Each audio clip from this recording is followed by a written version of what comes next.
Hello student, आप सभी लोगों का महादेव जी की क्लासेस में स्वागत करता हूं। आज हम आपको बताने वाले हैं अनुच्छेद के बारे में। हमने पहला भाग जो बताया था उसमें महत्वपूर्ण अनुच्छेद के बारे में बताया गया है। अब हम अपना दूसरा भाग लेके आए हैं, दूसरा पार्ट लेके आए हैं। इसमें भी महत्वपूर्ण अनुच्छेदों के बारे में बताया जा रहा है। आइए देख लेते हैं कुछ ट्रिक के बारे में। ट्रिक जैसे है राष्ट्रपति के बारे में क्वेश्चन काफ़ी पूछे जाते हैं। आइए देखते हैं, जैसे लिखा हुआ है ट्रिक में पकानी कोका दियोदशम। ठीक है, ये आपका ट्रिक है पूरे राष्ट्रपति का। पकानी कोका दियोदशम। अब हम बात करेंगे 52 से लेकर के 61 तक के बीच के राष्ट्रपति के सारे पद योग्य हैं, सारे चीज़ें दी हुई हैं। जैसे पा से पद 52 में दिया हुआ है, 53 में का से कार्यपालिका का प्रधान, नी से निर्वाचन, को से कोटा या रीत के बारे में, का से कार्यकाल, दू से दोबारा नियुक्ति पुनर्नियुक्ति, यो से योग्यता, दा से दशाएं या शर्तें, सा से शपथ, माँ से महाभियोग। आप लोग ये जरूर याद कर लीजिएगा, पकानी कोका दियोदशम इतना याद कर लीजिएगा। 52 से लेकर के 61 तक के बीच में 52, 53, 54, 55, 56, 57, 58, 59, 60, 61 इतना आप लोग इसमें याद कर लीजिएगा। ठीक है, आइए देख लेते हैं उपराष्ट्रपति के ट्रिक के बारे में। उसका निकास शनि। ठीक है, क्या कह रहा है? उसका निकास शनि उपराष्ट्रपति के बारे में 63, 64, 65, 66, 67, 68, 69, 70 मतलब 63 से लेकर के 70 के बीच में उपराष्ट्रपति के बारे में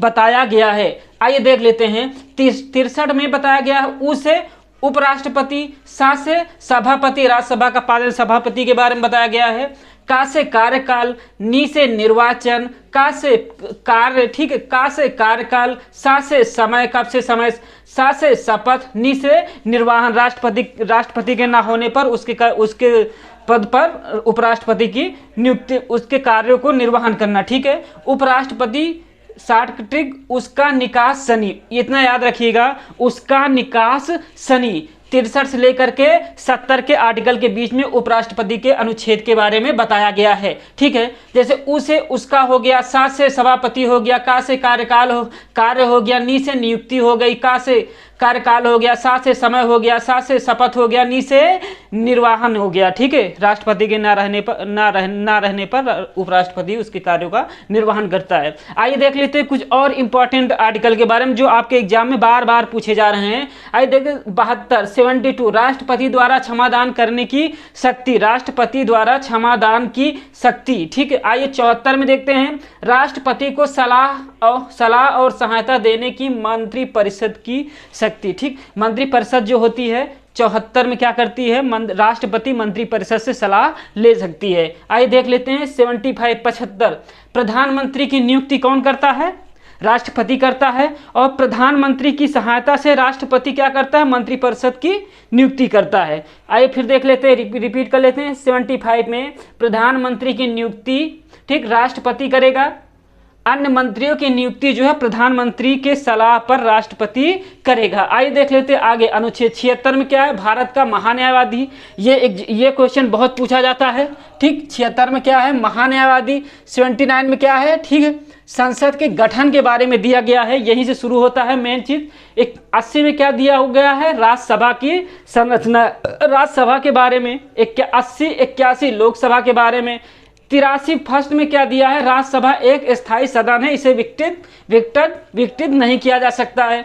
84 में क्या दिया? संसद की सदस्यता के लिए अर्हता की, मतलब संसद की सदस्यता प्राप्त करने के लिए योग्यता के बारे में बताया गया है।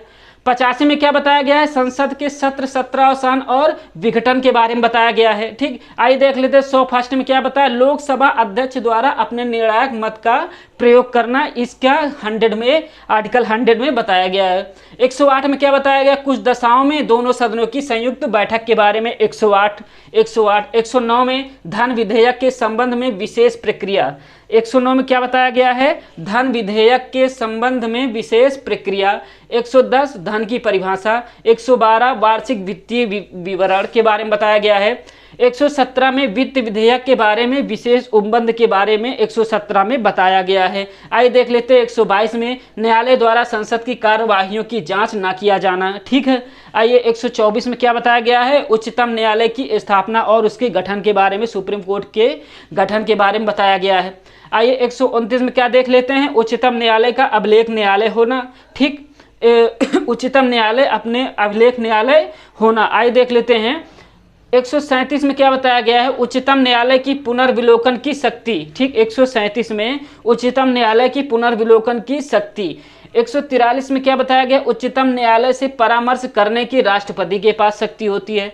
148 में भारत का नियंत्रक एवं महालेखा परीक्षक के बारे में 148 में बताया गया है, और 155 में राज्यपाल की नियुक्ति के बारे में बताया गया है। इसे बार बार सुनिएगा, बार बार देखिएगा, आपको रट जाएगा। ठीक है, थैंक यू।